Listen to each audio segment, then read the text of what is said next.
Que l'on soit sorcier, mystique, mage, traditionnaliste, religieux, dans les sciences New Age, dans les sciences occultes, dans les sciences naturelles, l'être humain a toujours tout fait pour respecter la nature et a toujours vu dans la nature la puissance extraordinaire dont il a besoin pour pouvoir avancer dans ce qu'il pense être son évolution matérielle ou même invisible, c'est-à-dire spirituelle, selon les lois de ce monde astral démiurgique. Sauf que c'est une très grande manipulation. Une très très grande manipulation. La nature n'a aucune puissance. Aucune. Quand les anciens, dans les traditions africaines ou ailleurs, prennent les branches, les bois, les feuilles, et se mettent en communication avec les forces dites de la nature, pour déclencher un phénomène qui paraîtrait visuel et qui va éblouir les gens, tel que l'apparition d'un éclair, la lévitation et tout ce qui s'ensuit. La nature n'a aucune puissance. Elle est vide. Toutes les puissances que les gens prendraient de la nature pour faire des bougies, pour fabriquer des bougies, des encens, pour faire des rituels, pour fabriquer des craies dans le but de tracer des pentagrammes, tout cela est vide et n'a aucune puissance. La nature n'a de la puissance que parce que l'homme lui donne la puissance. Et comment l'homme lui donne de la puissance? L'homme donne la puissance à la nature parce qu'il croit qu'elle est puissante. Et il croit en cette nature. Et c'est comme ça qu'elle le domine et qu'elle devient puissante. Et ça fonctionne bien puisque on a enseigné à l'être humain que la nature est plus ancienne que lui. L'être humain en est convaincu, oubliant que lui n'a jamais été créé. L'âme et l'esprit n'ont jamais été créés. Par contre, la matière a été fabriquée. La matière qu'est la terre est toute jeune par rapport à l'âme et l'esprit qui n'ont jamais été créés. On donne donc cette impression à l'être humain et il croit en la puissance de la nature. Et comme il y croit, l'énergie de l'être humain est détournée quand il dort. Et cette énergie est utilisée pour renforcer la nature. Et l'humain va donc adorer son propre pouvoir astral détourné par les entités pour lui donner l'impression que la nature est plus puissante que lui. La nature n'a aucune puissance. Aucune. Et donc, je me transfère ensuite, depuis la provenance de mon esprit, des informations supplémentaires. Comment cette nature qui n'a aucune puissance fait donc pour être si puissante? Puisque, encore une fois, que l'on soit mage, mystique, magiste, magicien et tout ce que l'on veut, tous les rites qui s'y font et tout ce que les gens voient, les invocations d'esprits de la forêt et tout ce que l'on connaît, pourquoi cela fonctionne? Eh bien, c'est simple. Lorsqu'on fait appel à un esprit de la forêt, par exemple, ou à un génie que le monde peut qualifier de malveillant ou de méchant, eh bien, quand quelqu'un qui est initié aux lois astrales planétaires fera donc appel ou ferait appel à un esprit pour venir terroriser une famille, ça fonctionne pourquoi? Pourquoi cet esprit apparaît et pourquoi est-ce que cette peur est manifestée à tel point que les gens qui sont persécutés vont supplier ce sorcier d'arrêter, lui donnant tout ce qu'il voudra, hein, ou bien aller voir un sorcier plus puissant pour les calmer. Pourquoi est-ce que ça fonctionne? Pourquoi est-ce que cette puissance est sortie de la nature et que ces esprits se mettent en mouvement. Parce que durant la journée, mais qui est vu dans l'échelle et des circuits universels comme étant le rêve diurne, donc durant la journée, lorsque dans le pays dans lequel ce sorcier a invoqué cet esprit au cœur de la nature pour faire peur aux autres, et bien toutes les peurs qu'il y a eu durant la journée, la peur d'un accident, quelqu'un échappe à un accident, quelqu'un était assis chez lui tranquillement, regardait la télévision, et puis son frère vient et crie dessus. Ouh, cette peur-là, toutes ces énergies, en fait, sont cumulées, sont détournées et sont transférées dans des espèces de capteurs énergétiques au cœur de la nature. Et c'est ça qui est manifesté par la suite quand le sorcier utilise maintenant soi-disant les pouvoirs occultes qu'il a pour balancer la peur sous forme d'esprit aux autres êtres humains. La nature n'a aucun pouvoir.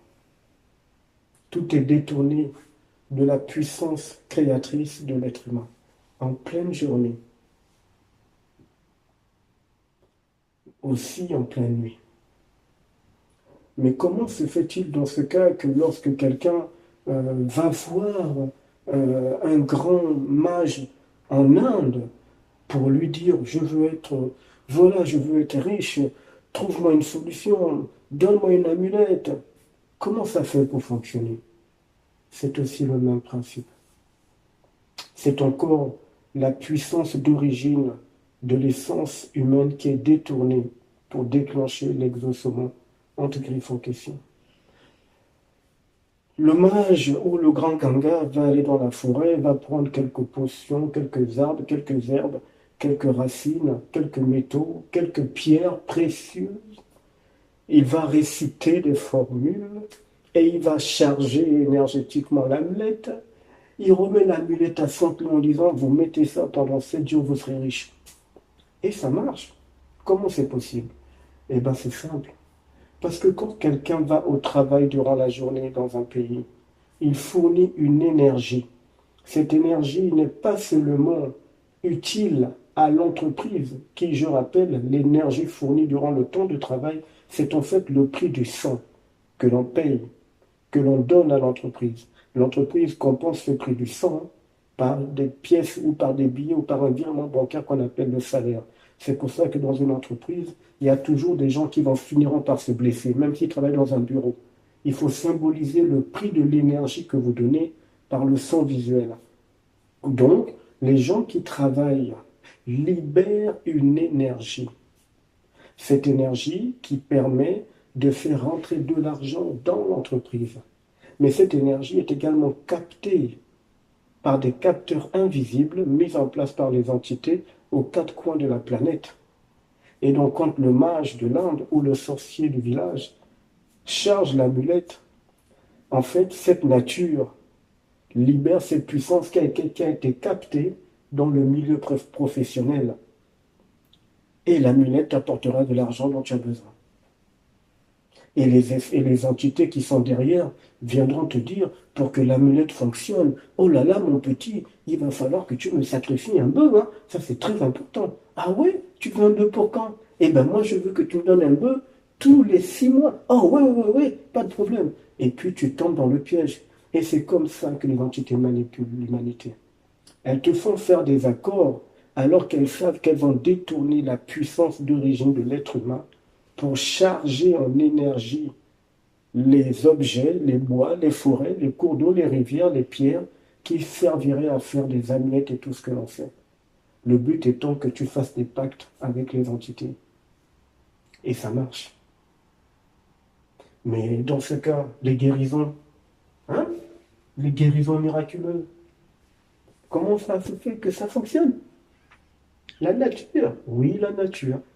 Et c'est pour ça que tous ceux qui sont dans les sciences invisibles, et même dans les sciences religieuses, même dans les sciences dites naturelles, même la science moderne, tout le monde va vers la nature pour récupérer les éléments dont ils ont besoin. Chaque élément étant chargé en énergie puisée dans l'humain durant la journée, dans les activités que l'on fait ou durant la nuit quand on dort.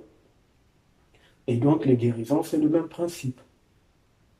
Ah oui, mais moi, je suis allé voir un ganga parce qu'on m'avait lancé un sujet nocturne. Je marchais maintenant comme un béquilleux. Et puis le ganga a fait le nécessaire. Et puis je me suis retrouvé guéri. Il a juste mis des feuilles, des plantes. Et je me suis retrouvé guéri. Mais oui, c'est normal aussi. Parce que là encore, c'est la puissance humaine qui est détournée. Puisque l'être humain a un pouvoir réel, une puissance réelle, capable d'avoir l'effet sur la matière. Et c'est pour ça que nous pouvons nous auto-guérir de certaines maladies à un certain niveau. Sauf que si 2 ou 3, 4, 5, 6 personnes s'auto-guérissent par une certaine façon d'être, j'ai attrapé un palu, par exemple, le paludisme, mais je n'ai plus aucun médicament, je me suis guéri tout seul. Et bien cette énergie est également détournée et transférée dans les racines, les plantes, les cours d'eau, tout ce que l'on veut. Et quand on va te laver avec ça pour te guérir la jambe, ça va fonctionner. Mais comme il faut faire un pacte avec les entités qui sont derrière, eh ben, le ganga qui est manipulé, le mage, le magiste, le mystique, va donc réciter des formules qui vont faire apparaître des entités, bien évidemment que le patient ne verra pas, et ce sont ces entités-là qui viennent tisser le pacte avec le patient, ne sachant pas que la guérison de ce corps s'est mise en place parce que tout simplement, la puissance de l'être humain est telle qu'elle est capable d'agir sur la matière. Mais comme on ne le sait pas, c'est détourné et c'est utilisé contre nous au final. Donc derrière chaque guérison, derrière chaque exaucement d'un souhait, derrière chaque réalisation qui pourrait faire du bien matériellement, spirituellement ou mystiquement à quelqu'un, tiré des sources de la nature, se cache en fait la puissance de l'être humain détournée et cachée dans ses essences, pour que les entités viennent proposer une alliance à travers les formules magiques, les rites et tout ce qui se fait dans le but de blaser l'humain, mais qui sont en fait des alliances bien réelles que l'homme tisse. Et après la décorporation, les entités viennent te demander des comptes. La manipulation est terrible. La nature n'a aucune puissance. Elle n'en a jamais eu. Elle n'en a jamais eu. Le corps humain, l'humanité sert de pile énergétique infinie quasiment, qui est détournée et qui est dispatchée de gauche à droite, quelque part partout dans le monde, pour faire ce que l'on fait aujourd'hui et ce que l'on fait aujourd'hui dans le monde entier. Aucune puissance. La nature, aucune. Et pour faire maintenant un peu plus fort, et pour terminer par là, l'initié est conscient qu'il est dans un rêve permanent et que tout se joue dans sa tête, dans son mental. L'initié sait que tout ce qui est autour de lui n'est qu'une illusion holographique densifiée que l'on peut toucher, hein, les arbres, les plantes, les oiseaux, les animaux, mais ce ne sont que des hologrammes densifiés. Donc tout se passe dans la tête de l'initié. Tout se passe dans la tête de l'humanité, sauf que l'initié en est conscient. Par conséquent, si l'humanité pense que la nature est puissante, c'est parce que tout simplement, l'humanité étant endormie, son énergie, l'énergie humaine est détournée à travers cette manipulation, ce cycle de sommeil permanent pour pouvoir renforcer la nature, qui n'a en fait été et demeure un tableau, certes joli, mais qui n'est qu'une pâle photocopie et qui ne détient aucun pouvoir. Voilà.